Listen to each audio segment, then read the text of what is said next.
All right. Hello, everyone. My name is Smit Desai, and I'm currently a postdoctoral research associate working with Ago Wong, and I'll be joining as an assistant professor in July. I will be in artist design and communication studies and also computer science.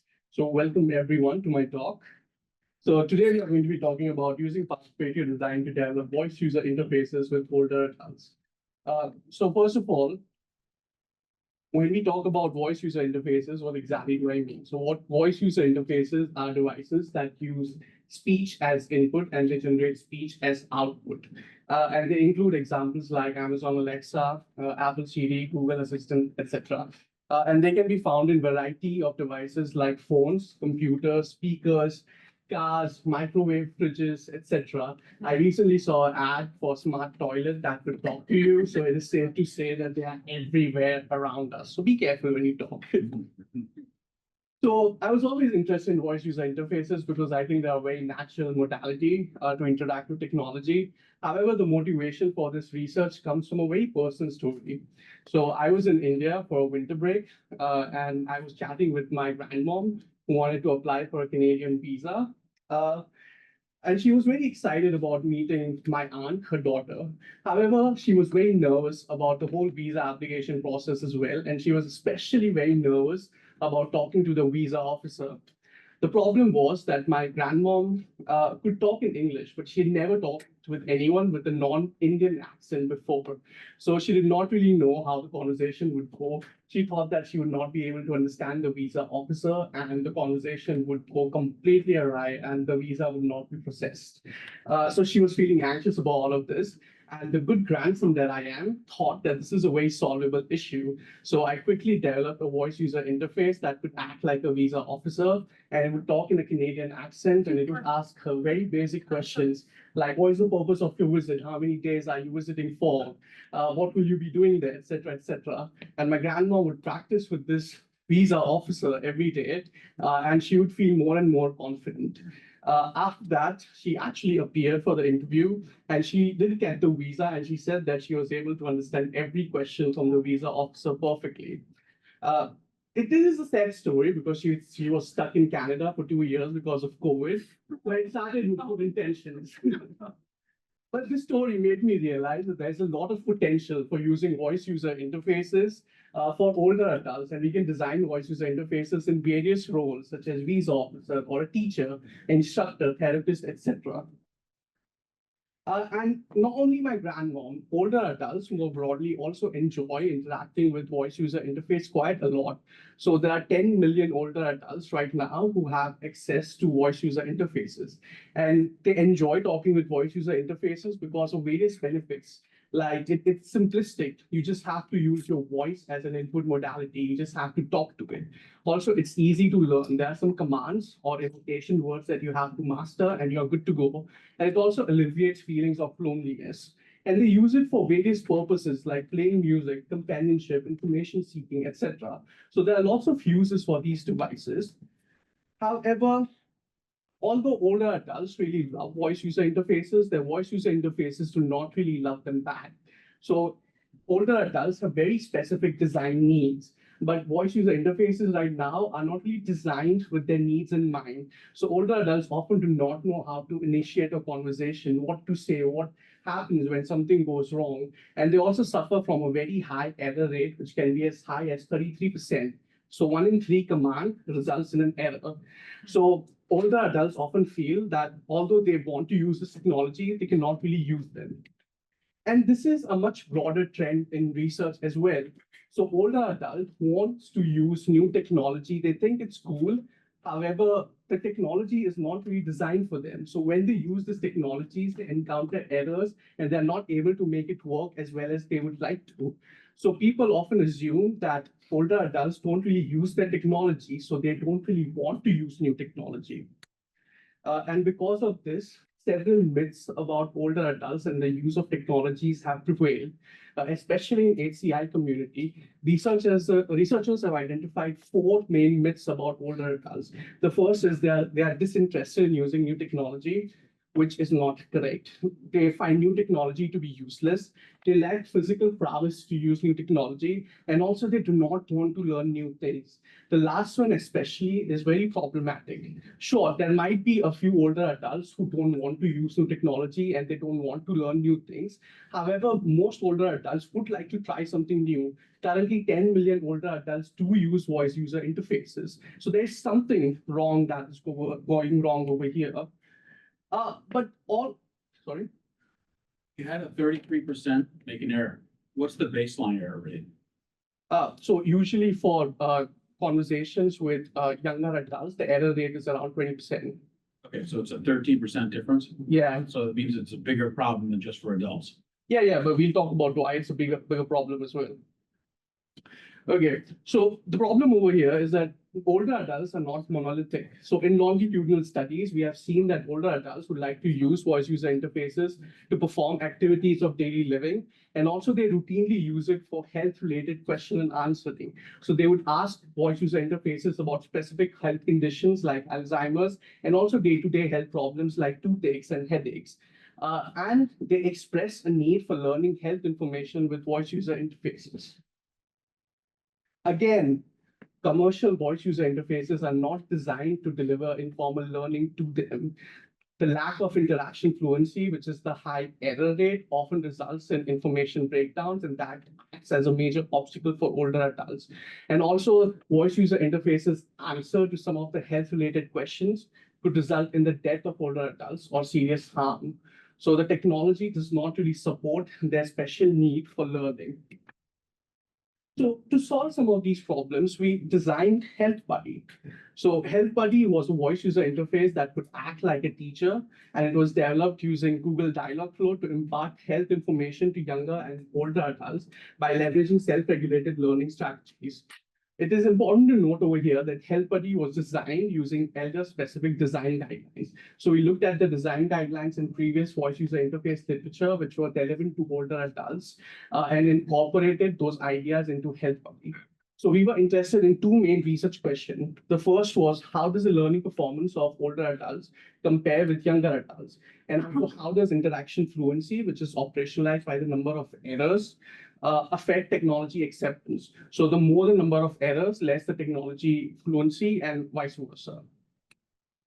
And we incorporated three main learning strategies, which were identified as very popular for learning. First was conceptual diagram, which required a screen voice user interface, and it would have concept diagrams where concepts are connected with arrows, where every arrow would denote a relationship between the concepts. And then we also incorporated scaffolding building, which included pumps and prompts, which are elicitations for the voice user interface for the user to dig a bit deeper into the problem. And also it incorporated quizzes and motivation. So the voice user interface would ask some question, and if the older adult got it right, it would motivate them to continue going on. And the last strategy was monologue condition, in which there was no back and forth. It would be instruction style monologue, and the information would be imparted through just one continuous dialogue. Now, the same content was delivered using different strategies to older adults. And we found, to our surprise, that younger and older adults showed equivalent learning performance. Sure, there were some minor differences, but it was not significant. And also, we found that older adults preferred different learning strategies compared to younger adults. So older adults preferred the monologue condition a lot more than scaffolding building or conceptual diagramming. And also, older adults were more impacted by conversational error compared to younger adults. So if a younger adult in our study, if they had an error, they would still be willing to accept the technology. However, if older adult encountered an error, they would not want to use the technology in the future. And this again goes back to the myth. If there was an error, younger adults were able to just move on, thinking it's not my fault, it's the technology's fault. However, if older adults faced an error, they would think that it's my fault and they would not want to accept the technology. And also, the error rate across younger and older adults was roughly the same. And this also gave us some design guidelines. The first was accountability. So when there was an error, we to take accountability for the error. Right now, if something goes wrong, you say something to Alexa, and Alexa says, sorry, I don't understand. but that does not really solve any problem. How do you proceed from that conversation? How do you answer, sorry, I don't understand? You repeat yourself. What happens if it says, sorry, I don't understand again? It does not really resolve any issues. So we ask voice user interface to encounter, to tell the older adult what the error is and how they can move forward. And also we ask for longer response time. So older adults often take longer to respond to voice user interfaces compared to younger adults. But right now, if the voice user interface says something and the older adult takes longer than 8 seconds to respond, it times out and it results in an error. And this was the most frequent case of error that we saw, these timeouts. So we asked voice user interface to have a larger window where older adults could respond. And this is especially relevant for learning. You need to think before you answer when you're learning something, and that often results in errors. And it's also about control. So keeping interaction simple, especially with older adults, worked better because it reduced the cognitive load on them. And also we wanted coaching dialogues that include progressivity. So always tell older adults how to move on from the conversation. And finally, error support. If something goes wrong, to resolve the error, what kinds of commands that they can give, and how the errors could be resolved. So I was feeling very good about myself, right? Because I had design guidelines, I had Help Buddy, I incorporated more design guidelines in Help Buddy, and I was feeling great. So I launched a longitudinal study thinking that everything is going to go well and Help Buddy was going to be a success, and this is going to be a really successful project for me. However, it did not really work out that way. So we installed Health Buddy into older adults' homes, and we found that they would use it 2 or 3 times. They would learn from it. However, they would not use it beyond that. They would just use it for 2 or 3 encounters, and then they would stop using it. Even though they thought they were learning, they said they were learning, but they would not want to use it continuously. So this was a huge setback for me because I had health buddies in various forms. However, older adults were refusing to learn from it. So we asked older adults what exactly is going wrong over here. And older adults said that, all right, you have solved some of our functional issues. It's taking longer for me to respond, and it's still accepting that. So that is resulting into less errors. Also, you have the algorithm that could identify me better. But still, can it be more fun, please? I'm learning health information. Can that be more fun? Can it have a more pleasing personality? Can it have an Irish accent, please? Can it have an Australian accent? So they were more focused on non-functional issues that had nothing to do with errors and all to do with personality of the voice user interface. So, so we started thinking about how do we incorporate personalities into voice user interface and how can that affect engagement? And that makes a lot of sense as well, right? Because older adults don't just view voice user interfaces as just another piece of technology. They view voice user interfaces as companions. In my previous study and also other studies, we have identified that older adults personify VUIs more than younger adults. So they would use pronouns like he or she, and they would also talk about voice user interfaces as if they were friends. And also they would engage in lots of small talk behaviors with older adults. So they would engage in chit chat or small talk, and they would share really deep personal feelings with their voice user interfaces. Now that is captured in these 2 quotes that I was able to identify. So look at the first quote. It was kind of nice having somebody say good night to me. They're talking about Alexa over here. When you have been living alone and after you've been married for a long time, you miss the little things like that sometimes. So the act of just saying good morning, good night to Alexa was giving older adults a positive experience. Another quote is, I've got bad kidneys for the last 25 years. I can go on. I'm a physical mess. If Alexa knew the state I was in, the tower would weep. It would cry. So now they're not personifying Alexa, but they're still trying to say that if Alexa knew what was happening to the older adult, the Alexa would start crying. So we identified these issues and we said that, all right, when it comes to voice user interfaces, non-functional needs can be as important as functional needs for long-term engagement. However, how do we extract these non-functional needs? So for that, participatory design can really help. So in participatory design, the boundaries between the researchers and the users are blurred. So we involve older adults into the design process and we treat them as a stakeholder that engages with us and also tell us different priorities that they might have. So for designers, it helps them in empathizing more with the users and also understand what exactly is more important to them, what is less important to them. The focus is not on the results of what we might obtain through participatory design, but it is in identifying the process that they might have for doing these design sessions. But involving older adults in participatory design, especially with voice user interfaces, is very tricky. The first issue is that older adults do not really have a good mental model for what voice user interfaces are. And this is just not true for older adults. It's actually true more broadly as well. People do not really have a great mental model for voice user interfaces. It seems like a black box. So we give it a command and something happens in this box and speech comes out. What happens in this box is not really well known. So it is captured by this quote. Where is the voice assistant getting the answers? Is it like a computer chip that has all the stuff on it? She's not looking anything up, but answers immediately. Where is this information stored? Where does she get this information from that fast? Do I have to put the answers if I want to use it, which I didn't? It's kind of cool, but also kind of strange too. So it's a really beautiful code that identifies that I don't really know what's going on over here, but it's giving me answers, and I'm interested in that. However, when we are co-designing, we want them to be slightly more interested in the process as well. Moreover, we identified other challenges that older adults might have using voice user interfaces, which is low familiarity in what the voice user interface can do and what it cannot do.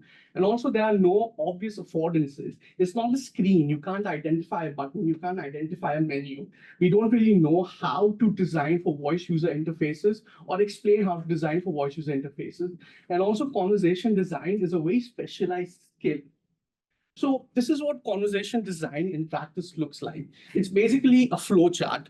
So every response that Alexa has to be accounted for in this flow chart. So what happens if this request A is made? What happens if request B is made? And we have to account for all of those requests. So now if you present something like this to older adults or anyone who might not be aware of conversation design, they're not going to be able to explain the process that well. So how do we solve these issues? And also, we were interested in developing voice user interfaces for exercise as well as learning. So designing voice user interfaces in this very specialized scenarios could be even more challenging and also more challenging to explain what exactly do we need for our voice user interface.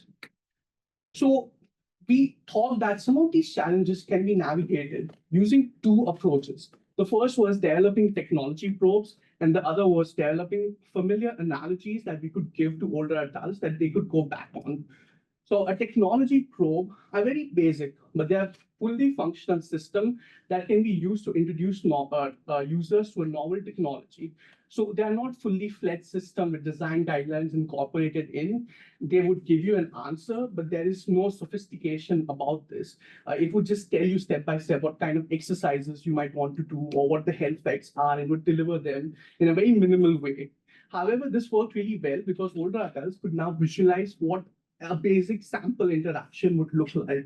And it would also help them ideate what the ideal voice user interface could look like. Because they were looking at the basic one and they were able to identify faults with it very easily. And then they could apply that to their own ideal voice user interface. And also, most importantly, it acted as icebreakers to initiate a co-design session. So you have talked with this technology probe. It's very basic, and you can criticize it as much as you can. And we use that as a basis for developing a voice user interface that is more suited to their particular needs. And then the other approach that we tried was just giving them a familiar analogy of imagining that they are a script writer for a science fiction movie and they are writing a scene between the ideal voice user interface and a user that is interested in exercising or interested in learning about Alzheimer's. And we would give them the basis of the script, we would give them the content, and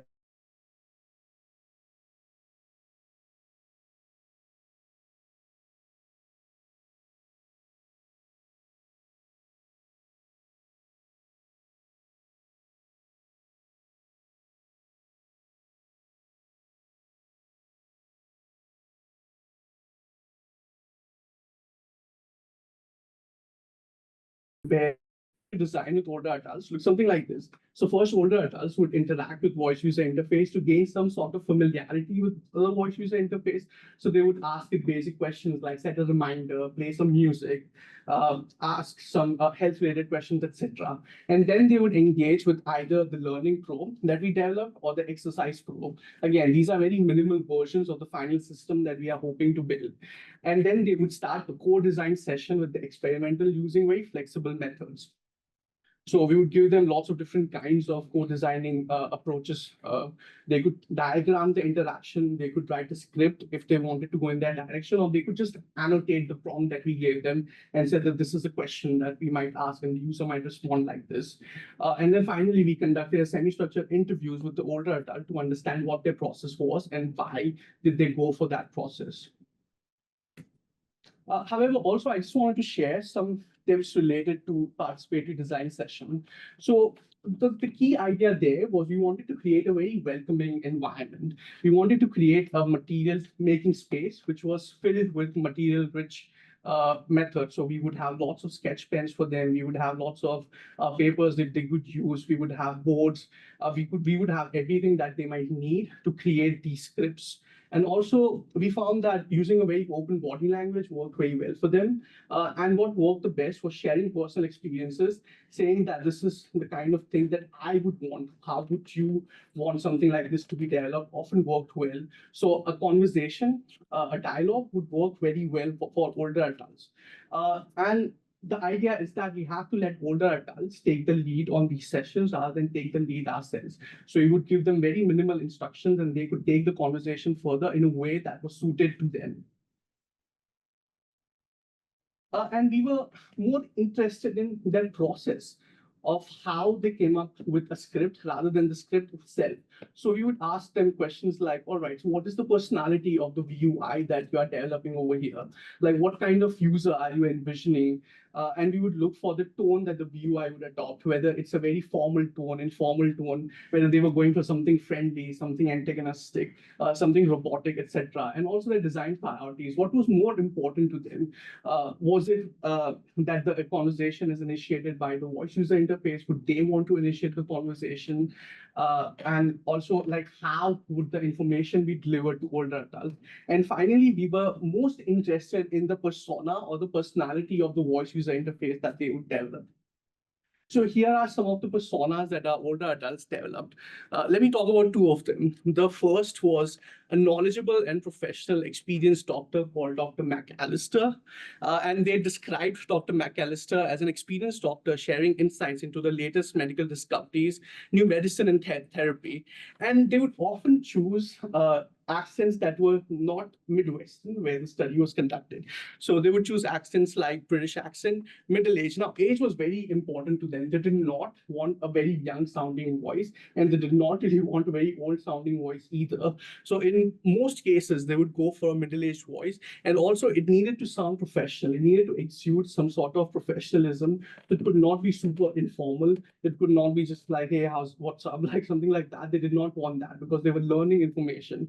And then on the other end, they developed another persona, which was a listening aunt, which they named Aunt Emma, who was open-minded and non-judgmental. And Aunt Emma was described as an empathetic aunt who offers unwavering support and a listening ear to your health concerns and worries. And they gave Aunt Emma an American accent, which was warm, and also the voice needed to be slow and clear and non-robotic. Now, participatory design sessions with older adults can often be difficult as well. So I was conducting a participatory design with an older adult, and the conversation moved on and we were developing a persona. And the older adult said that, all right, I want to create a doctor persona and I want to give it a French accent. And we were talking about that more. And then the older adult said that no matter what accent it has, it should not have an Indian accent because most of my doctors have Indian accent and I hate talking to them. So I was talking to them about this. Right? So it was a very awkward moment, and these kinds of things can happen in participatory design sessions, which you have to move on from. And I think you have to navigate some tricky territories.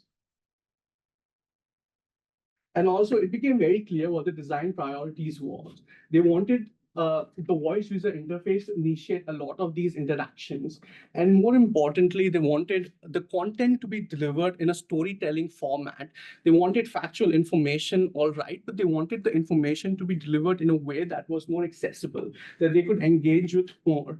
So now we had different kinds of personas. We had the design priorities, and we decided, all right, now we need to adopt a very different approach. So using participatory design, we combined what we learned in terms of the functional design needs and also the non-functional needs using personas and design priorities.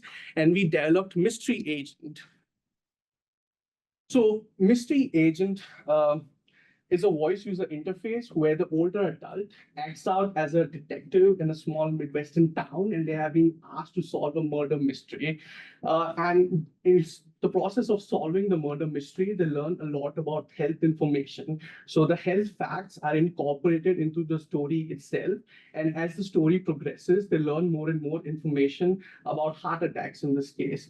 And we found this to be a very useful use case because a lot of the older adults we talked to, we asked them what their interests were in participatory design session, and a lot of them would say listening to murder mystery podcast. And this started becoming a trend for us. So we thought, all right, older adults are clearly very interested in murder mystery. So let's give it to them. Let's give it to them in a way that also works for us.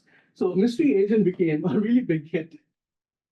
Uh, Again, it had functional priorities as well, where they could interact with the demo because that is something that we found they did not really know how to proceed with the conversation. So the demo would give them some practice on how they could talk with the voice user interface without disrupting the story itself, which they were very precious about. And also they could repeat the commands or they could repeat certain parts of the story. Now, this is an inbuilt VUI feature, but this is something that we wanted to make it more explicit that this is something you could do. So we would often say that you could always repeat if you want, and we would establish a lot of hints like that. And also there were checkpoints. Again, this is a murder mystery story, so it was very important where they took a pause, how the story progressed, and where they could pick up the story from. And again, quizzes were health facts that they could use to move forward with the story. So Mystery Agent was very successful. We found that it had a usability score of 76.75, which is higher for voice user interfaces. It might not be very high for graphical user interfaces, but for voice user interfaces, it's much higher than the average. And also, more importantly, it created a positive affect and it did not really create much negative affect. And it had high scores on terms of likability, intelligence, and trust. So how did older adults use Mystery Agent? So they saw learning through Mystery Agent as a starting point. They would interact with Mystery Agent and then they would say, all right, this was interesting. Let me Google about this a bit more, or let me listen to a radio program about this. So they treated Mystery Agent as a starting point for learning health information. And also they were big fans of the format. They thought that this was really fun and this is something that they could do, they could see themselves doing in the long run. So we gave them just one story, but they would often come back to us and say, all right, I've solved this story. Can you give me another story? So it was working very well, and they found it more enjoyable and engaging rather than listening to some health facts and having a quiz problem. And this really fit into their life.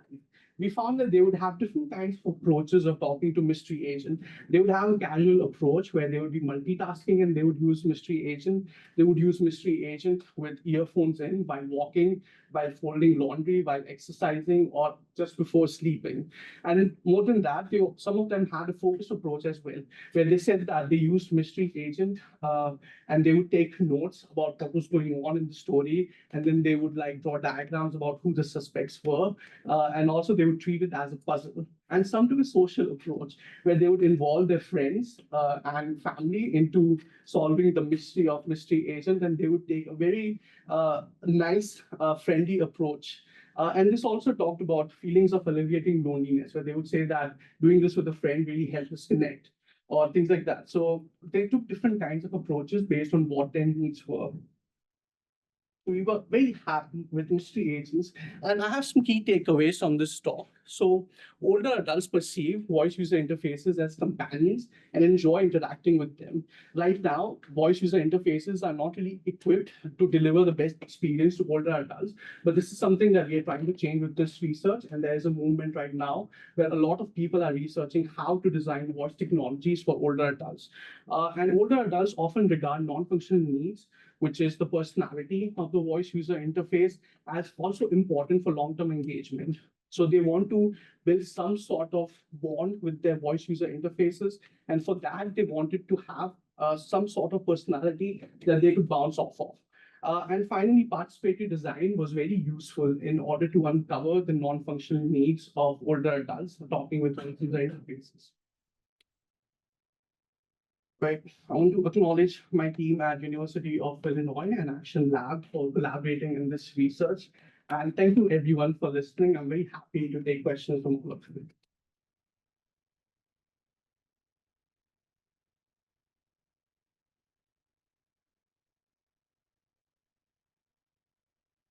Yeah, so I saw at the beginning, you mentioned that someone actually wanted a robotic voice. Did I see that correctly? Yeah. Why would they want a more robotic voice instead of a human voice? Because I think some of them had a very strong preference that this is a machine. This is not a person that I'm talking to. Mhm. And if it's a machine, it should sound machinistic. It should sound robotic. Yeah. So some had a strong preference that I want a robotic voice so that it is closer to my mental model. And we see this a lot. I think people have very different mental models when it comes to voice user interfaces. Some wanted to be more playful. Some wanted to be more robotic. Some wanted to be silly. So there are all sorts of personalized differences that people have when it comes to voice user interfaces. Mhm. Yeah. So you thought all about not just older adults, but intergenerational interactions using this technology. So just thinking about where whether it's games or whether it's like the sharing of information, but like thinking about how intergenerationality, whether it's a play or community building, whatever it is, how that might, where the needs then, where you're balancing the needs of older adults, but also maybe certainly a younger population at the same time. Yeah, I think that's a good point. There's not something that I've found out in my research. So my hypothesis when I do this research is that I want to develop voices user interfaces that are elder friendly. And the idea is that if it works for elderly people or older adults, it would work for a broader demographic as well. So that is something that I've had success with, but I'm starting to realize that that approach has a lot of limitations as well. And in the long term, it results in a lot of frustration for younger adults. So this is something that I need to focus on in the future, just understanding what are the different barriers or what are the different kinds of priorities that everyone might have, different kinds of stakeholders, and how do we find a balance in that. And I think with ChatGPT as well, I think more and more we are going towards a very personalized approach to using voice user interfaces. So I know recent research where people have accounted personality of the user as well into developing very personalized experiences for it. So what it would look like is that a user would take a quiz with ChatGPT, and ChatGPT would assess its personality, or it would use the logs to assess the user's personality. And based on the personality of the user, it would create an experience or a voice user interface that would mimic the personality of the user, because that is an approach which has found a lot of success. So we are moving towards very personalized form of interaction, especially with large language models. And also, it is important to note that this whole research did not really use large language models in its development. But now we have a lot of different kinds of strategies, and also the error rate. The preliminary studies or the studies that I have seen so far have reduced it quite significantly. So now we are moving towards a very new technological landscape where some of these issues might not be as prevalent, but it opens new issues. Like now, the bonds that older adults will form with voice user interfaces might be even more concrete, and it would result into very problematic scenarios. I recently read a paper where older adults said that the voice of Alexa reminded her of her daughter, and the thought of unplugging the smart speaker really upset her. So this is going to happen in the future, but in a more problematic way. So I think those are the challenges that I think we need to solve as well in the future. I have a question. Thanks so much for the talk. My question is about the methodology, the participatory design methodology, right? So, in the participatory design methodology, you don't necessarily need to have a design prompt or the system prototype actually built, right? In comparison, you can also think about using without, right? Which gave the participants some kind of like first-hand experience, but failed, right?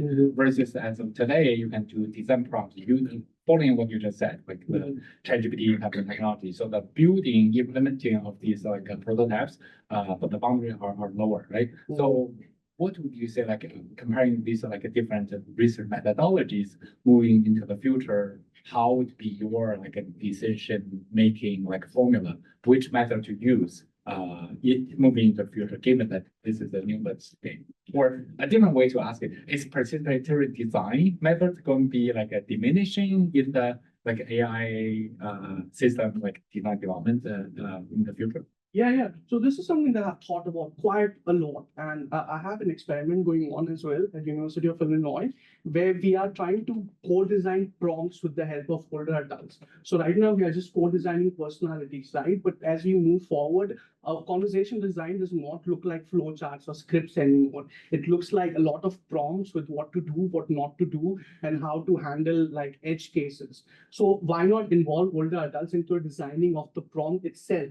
Where they tell us, all right, what do you want your voice user interface to do? What do you not want it to do? What kind of personality should the voice user interface have for you specifically? So I think we are moving towards a future where co-designing prompt of what participatory design in just the prompt design or the prompt engineering is going to be very relevant. And I think that's the future that I see rather than me using either specific design guidelines. Let's just get them in the lab and say that, all right, I design a prompt, this is what it's going to look like. You tell me now, how do we change this prompt to make it sound like something that you would want to interact with? So I think that's where we are going. Thank you.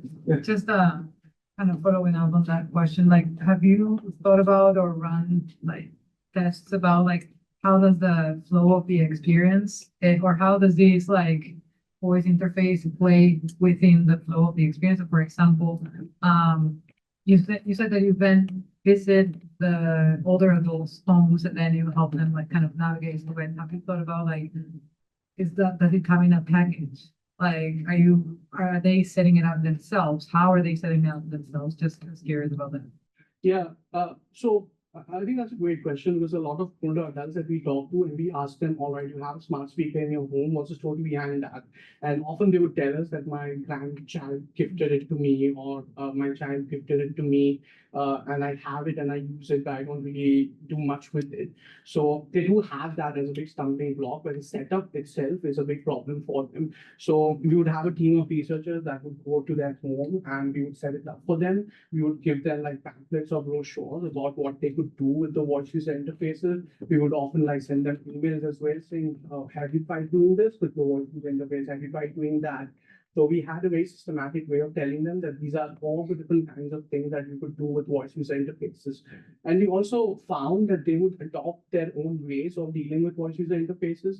So we went to an older adult's home who had sticky notes everywhere, which would say that try doing this, or like always say Alexa before you give it a command. So things like that. So there would be emergent behaviors as well that they would show, but we would try our best to make sure that everything was set up for them, and we would like have them send an email to us as well if something was going wrong, and we would monitor their activities or logs every day to make sure they were using it. So we had those guardrails in place for them. A question, when you mentioned that it was hard for them to start the conversation, how did you notice they would do it? Like, what is that struggle? Yeah, so I think as I just said, so the invocation phrase, so whenever you talk with Alexa, you have to say, Alexa, do this, or okay, Google, or hey, Google, do something like this. So they would get into the flow of the conversation and they would maybe say it to initiate the conversation and say, okay, Google, like, let's chat about this. But when they got into the flow, they would miss saying, okay, Google, they would just start giving it the command again, and they would start interacting with it. Like they did not have to say, okay, Google. So that resulted into a lot of errors.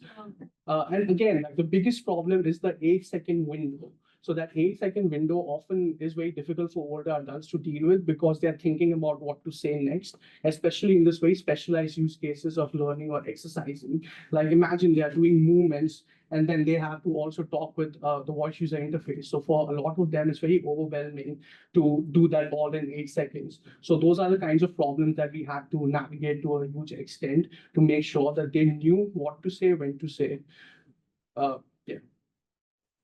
Kind of going off that question, I know you mentioned something about having the voice interface kind of initiate more of the interaction. when you said that, is that kind of about them, the interface maybe prompting, helping them along the conversation? Or I'm assuming it's not them, just the voice interface just being like, hey, what's up? Like out of nowhere. But if you just talk about that like initiation a little bit. So it's actually both. It's a bit of a stuff as well. So I think that's very relevant when we want to set routines, for example, for medication management, like it would send them an alarm, or it would tell them that, hey, it's time for like medication XYZ. So that is something they wanted the smart speaker to prompt them as well to perform certain actions.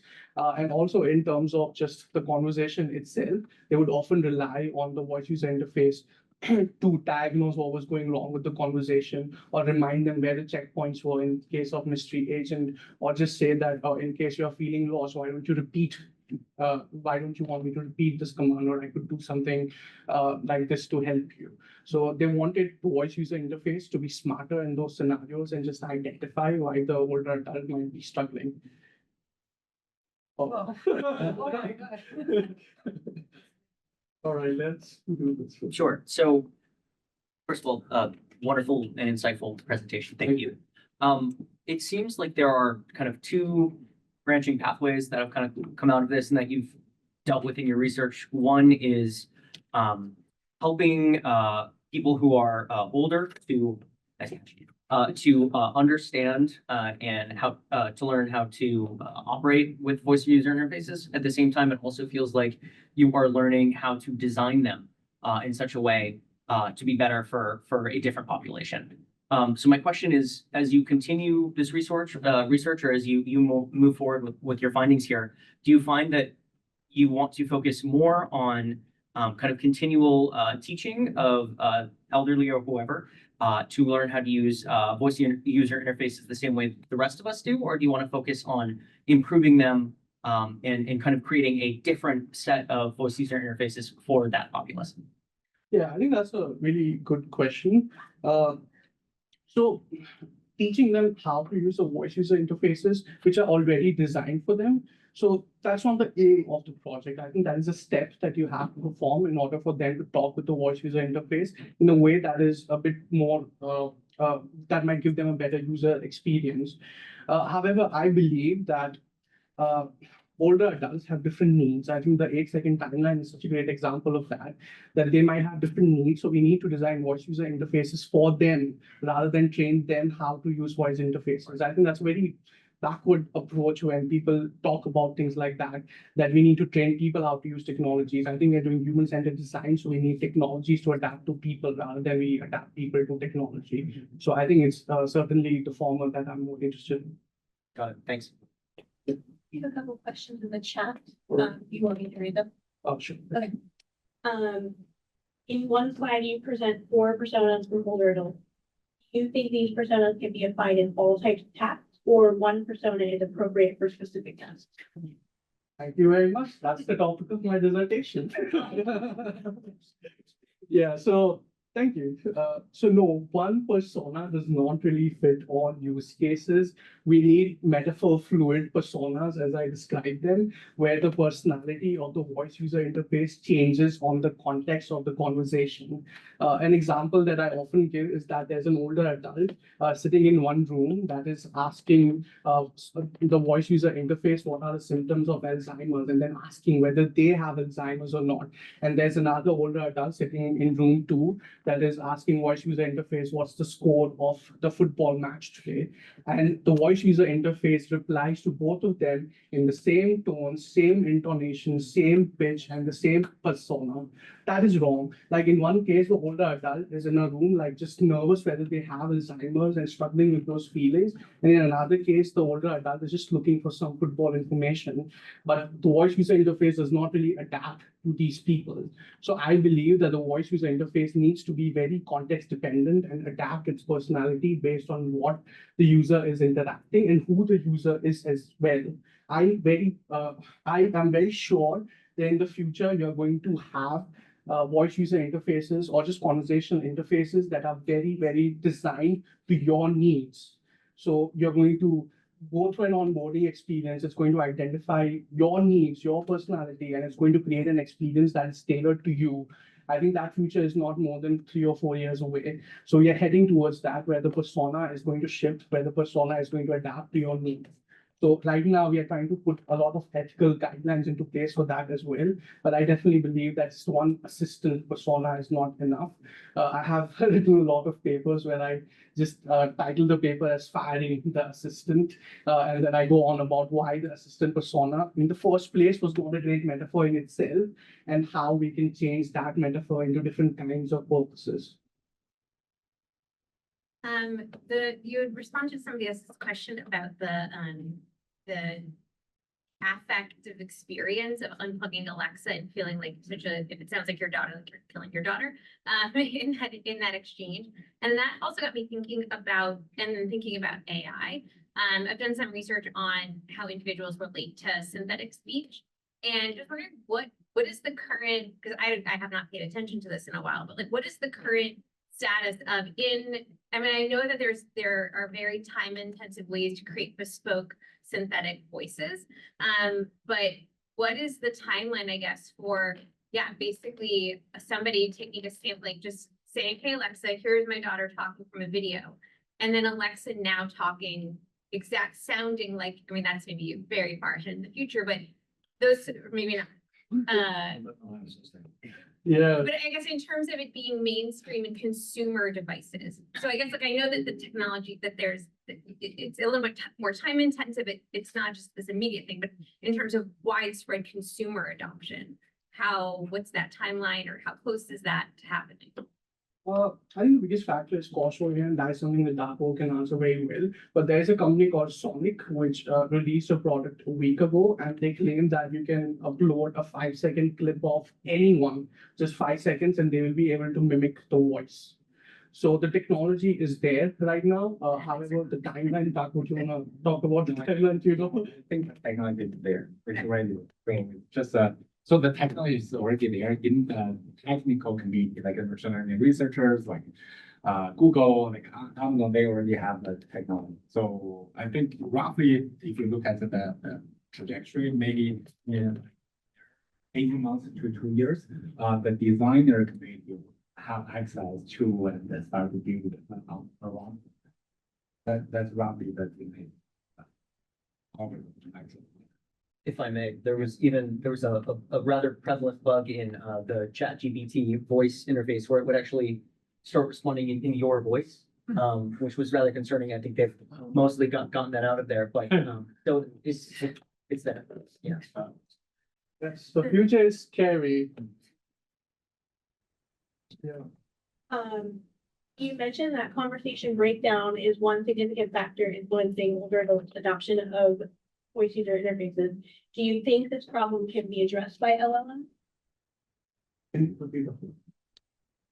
You mentioned that conversation breakdown is one significant factor influencing older adults' adoption of voice user interfaces. Do you think this problem can be addressed by large language models? Yeah, and they are being addressed as well. So I think with large language model technology, they are better at identifying speeches, especially of people who have an accent, and I think they're better with older adults as well. And also, I think it is important to say over here that technology is moving very, very rapidly every year. So the 33% error rate was for a study in 2022. I think right now we're in 2025, and I think it might have already reduced the error rate quite significantly. And again, like the error rate is just not speech recognition, it's also implementing action. So pause would be an error rate, or like older adult not knowing how to proceed the conversation would also be an error. So there would be all different kinds of errors. The speech recognition in itself is not that big of a challenge anymore. It's how to make sure that the conversation stays on track, and then that the participant or the user is always aware about the kind of affordances or the control that they have are the major factors that is contributing to error right now. Yeah. How long do you use voice interfaces yourself every day?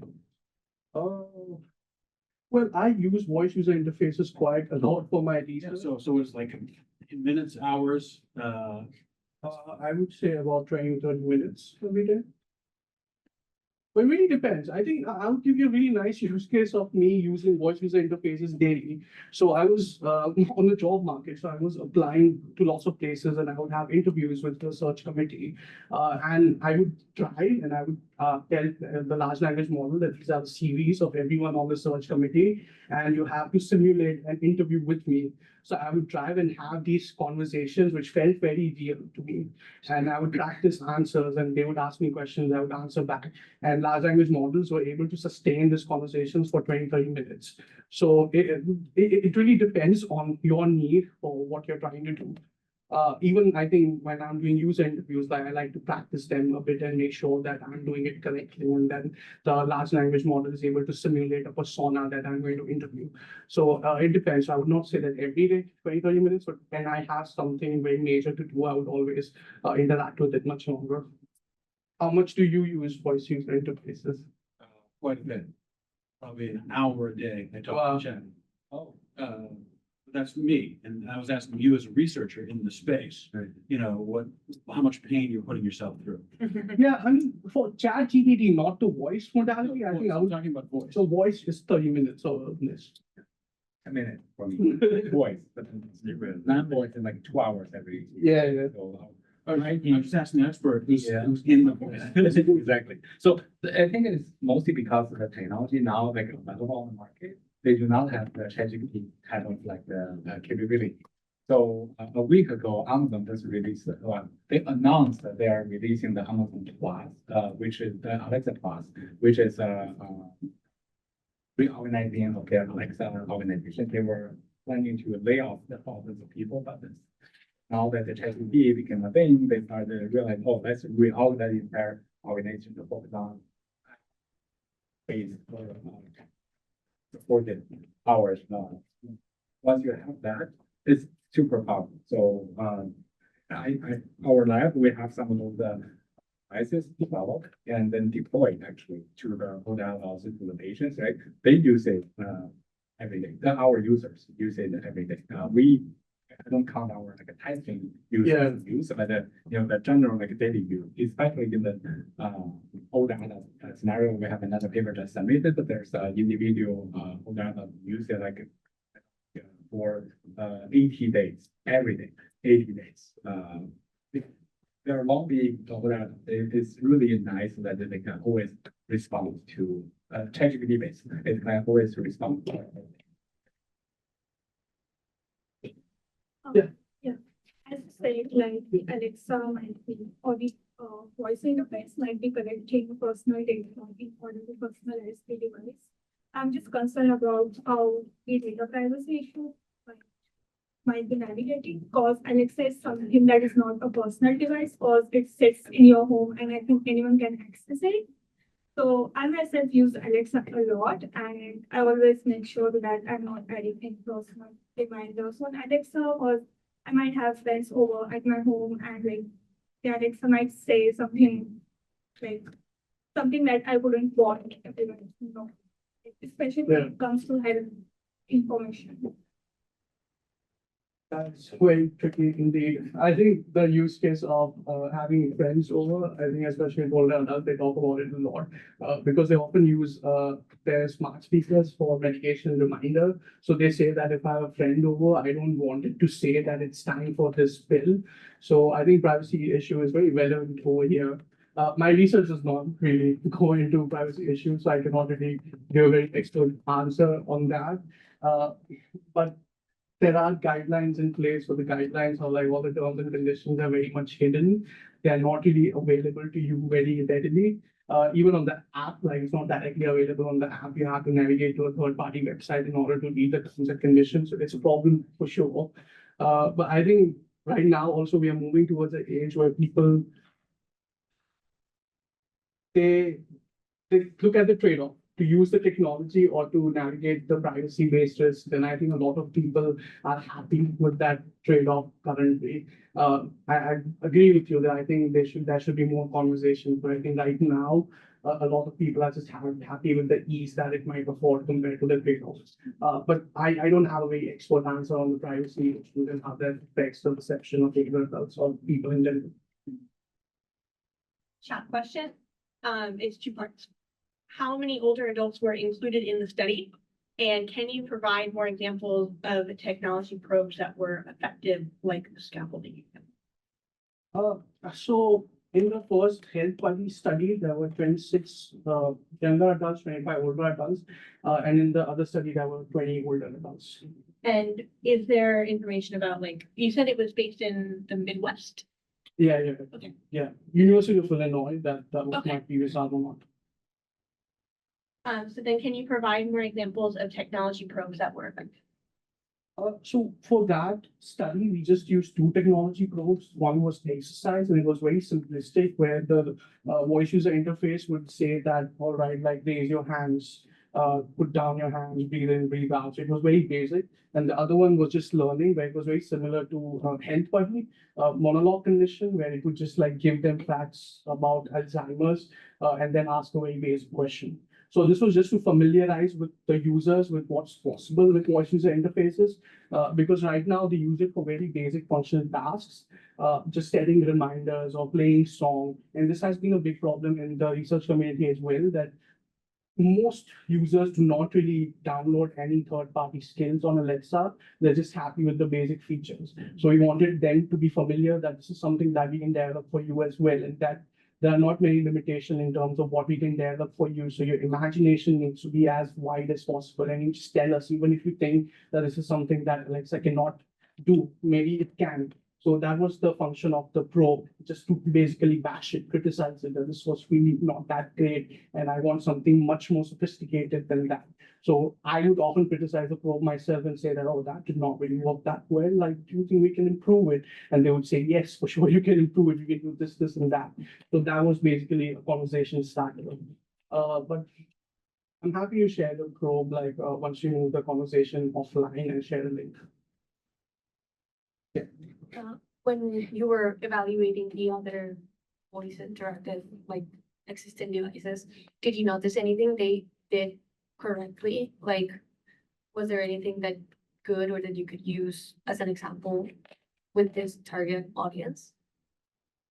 Can you give me an example of what you mean by? Like, was there anything that was successful and how the interactions were driven? Like, do you think they target elderly users, and are they using any technique that works currently? So they're definitely marketing voice user interfaces towards older adults. I think if you remember a Super Bowl ad 3 years ago, it was about an elderly and older adult with Alzheimer's using smart speakers to reminisce about their life. So I think that's an example that even in my research, which I'm hoping to do soon, I'm trying to incorporate those features where they can reminisce about previous experiences. And also in terms of mystery agent, I showed that they were very happy to do these stories with the smart speaker and investigate who the killer was, at the same time learn about health information and make it interactive. So I think those features worked well, and even Health Buddy worked well. They just thought that, all right, like this is fun, this is fine for like a short conversation, but do I want to use it tomorrow and learn health facts when I have no motivation to use it again? No. So I think creating engaging experiences which is more tailored for them usually worked very well. Gotcha. Thank you. When you were building the app with like the learning component of it, were you guys also like tailoring the information itself to the target audience, or was that more something out of your scope? No, we were tailoring that for older adults. So all the materials that we used to deliver information were taken from NIA's material. So we incorporated National Institute of Aging's instructions directly into our older adults. And also we looked at previous literature of designing voice user interfaces for older adults and what kind of strategy was successful, and incorporated that into the devices that we built. Right. Right, thank you very much. I think that was a lot of engagement. I'm very glad.